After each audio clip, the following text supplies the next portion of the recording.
kita dapat menghadiri daripada undangan malam ketiga daripada almarhumah Ibu Marni. Mudah-mudahan almarhumah diampuni segala dosa-dosanya, dimaafkan atas kesalahannya, diterima segala amal ibadahnya, dilapangkan kuburnya, dijadikan kuburnya rawdah min riyadil jannah. Salawat seiring salam semoga tetap tercurah limpahkan selalu kepada baginda Nabi besar Nabi Muhammad sallallahu alaihi wasallam. Mudah-mudahan kita semua tergolong umatnya yang kelak akan mendapatkan syafaatnya di hari kiamat. Amin ya rabbal. Bapak hadirin yang dirahmati oleh Allah Subhanahu wa taala. Pak, masih dengar? Biasanya kalau udah urusan ngaji, mata itu bawaannya turun mulu, ngantuk kan ngantuk. Apalagi habis tahlil, habis baca yasin, perut kocokan terus dikasih makan, nah uli lagi, mata turun mulu dan ngantuk kalau udah urusannya ngaji, betul nggak Pak? Tapi pulang dari sini mata seger aja lagi udah itu, betul nggak tuh? Bapak hadirin yang dirahmati oleh Allah Subhanahu wa taala, berbicara masalah kematian. Kalau kita ngomongin masalah orang meninggal, orang mati Pak, itu ada dua tipe yang muncul. Jadi ada dua tipe. Tipe yang pertama dia yang istirahat, tipe yang kedua orang yang hidup yang istirahat. Jadi kalau bicara masalah orang meninggal, orang yang sudah wafat, maka ada dua tipenya. Yang meninggal yang istirahat atau orang yang hidup yang istirahat. Nah, tipe yang pertama adalah orang yang meninggal yang istirahat. Ini tipe orang baik. Lelah dia sewaktu hidupnya ibadah kepada Allah Subhanahu wa taala. Capek dia berangkat ke majelis taklim, letih dia bolak-balik silaturahim. Ketika meninggal dunia, maka nih orang dia istirahat.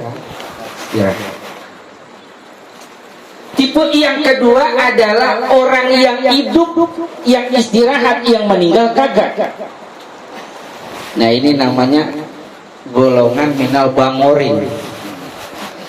Kenal Pak minal bangorin? Buadar. Iya buadar. Lagi hidup buadar. Hadirin yang dirahmati oleh Allah Subhanahu wa taala. Orang yang bangor, tengil dia waktu hidupnya punya gaya. Tuh. Jadi ketika dia meninggal, sekampung senang semua itu. Ngucapin alhamdulillah, akhirnya dia meninggal juga itu. Iya. Kenapa? Karena emang pada masa waktu hidupnya nyusahin kita doang. Maka ketika dia meninggal, ini sekampung senang. Betul nggak Pak? Maka pertanyaannya, Pak, kita ini nanti ketika meninggal termasuk golongan yang mana? Apa golongan orang yang ketika kita meninggal banyak yang mengucapkan inna lillahi wa inna ilaihi, atau justru malah banyakkan orang yang mengucap alhamdulillah. Alhamdulillah akhirnya dia gue tunggu-tunggu modar juga. Tuh. Bapak hadirin yang dirahmati oleh Allah Subhanahu wa taala.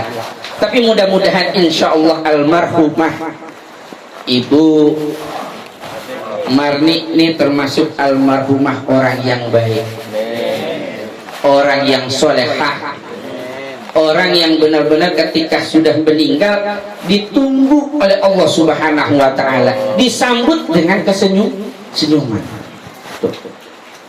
Bapak hadirin yang dirahmati oleh Allah Subhanahu wa taala. Makanya kita hidup di dunia ini, Pak. Kita hidup di dunia ini bukan kelempengan, bukan kebenaran, bukan. Tapi memang kode Allah, takdir Allah kita dihidupkan. Jadi kita hidup di dunia ini untuk apa? Untuk merasakan kenikmatan dunia, keindahan dunia. Tapi tergantung bagaimana kitanya. Betul nggak? Karena memang kalau kita ini kan sebenarnya manusia, kullu bani Adam khata. Manusia itu banyak banget salahnya, banyak banget lupanya. Betul nggak Pak? Iya. Maka nih kalau dari kita masih kecil, masih baik, maka kita masih murni Pak, nggak ada dosa. Iya, kalau lagi masih kecil maka gak ada dosa. Tapi lama-lama kita beranjak dewasa, sedikit demi sedikit, maka kita akan banyak melakukan dosa. Betul kagak tuh? Bahkan ada di antara kita yang kadang-kadang kangen sama dosa. Iya. Kadang-kadang tuh ada orang kangen sama dosa, Pak. Ini orang yang kangen sama dosa kadang-kadang ngomongnya begini nih. Dia romanya hidup kalau kagak judi, romanya kagak enak banget ini. Hidup kalau kagak mabok, romanya badan pada pegel banget, betul? Ada kagak tuh? Ada, bukan orang sini, bukan. Orang sono. Iya. Banyak. Iya. RT 12. Ada itu orang yang begitu. Kadang-kadang ngomong, ya Allah, Ustaz, saya kalau kagak mabuk rumahnya badan saya kagak enak banget, pada pegel banget ini. Jadi kangen banget sama dosa. Tapi kalau udah urusannya ngaji kan kapan kebalikannya? Betul nggak tuh? Kalau kita mengaji mah, yang kecanduan ngaji mah rata-rata jarang banget kecanduan ngaji. Kali gitu libur ngaji, ya ngaji pakai libur lagi. Saya pengen ngaji, libur. Ada yang begitu? Justru malah kebalikannya ya. Pas ngaji libur, alhamdulillah ngaji libur bisa jadi nonton bola ini saya. Giliran libur udah seneng banget. Betul nggak? Nih mah, Pak. Makanya nih kita nih sebenarnya ketika lahir di alam dunia ini, kullu maulidin yuladu 'alal fitrah. Kita ini dilahirkan ke alam dunia ini semuanya dalam keadaan suci, dalam keadaan bersih. Tapi makin lama makin beranjak, makin banyak dosa-dosa yang kita lakukan. Banyak dosa-dosa yang kita kerjakan. Tuh. Banyak banget dosa kita. Maka tuh ketika ada orang meninggal, kenapa tuh dikainin oleh kain kapan? Kain kapan warnanya putih. Itu dianjurkan putih. Kalau hitam juga sebenarnya boleh. Kalau nggak ada, jangankan warna hitam. Warna pakai baju batik aja itu, warna batik aja boleh, orang meninggal dikapanin pakai kain batik. Boleh. Cuman nanti takutnya kalau dia pas dikapanin ada orang ngomong lah itu dia mau ke kuburan atau mau kondangan. Nah disunahkan dianjurkannya putih. Nah itu ada maknanya Pak. Kenapa harus putih? Karena memang waktu kita lahir ke alam dunia ini kita dalam keadaan bersih tanpa ada dosa, maka kita balik kudu bersih. Balik harus bersih, harus putih. Tuh. Contoh hal Pak, jangan sampai nih kita balik belepotan kotor, na'udzubillah, banyak dosanya. Kita punya motor Pak, ini contoh logika. Punya motor PCX, warnanya putih, bersih banget, habis kita bawa ke steam, kita cuci. Enggak lama tetangga kita minjem, atau saudara kita minjem tuh motor, kita kasih pinjem. dia balikin motor itu belepotan, kotor. Kira-kira kita gedek apa dongkol, Pak? Dua-duanya gedek, dongkol, kesel. Sama kita hidup di dunia ini, awalan kita dalam keadaan bersih, maka kita pulang juga harus bersih. Tuh. Maka ini kain kafan, ketika ada orang meninggal dikapanin pakai kain putih, ini mempunyai makna. Bukan hanya sekedar dikapanin doang, tapi ada makna yang tersirat. Kalau kita kembali juga kita harus dalam keadaan bersih. Bapak hadirin yang dirahmati oleh Allah Subhanahu wa taala.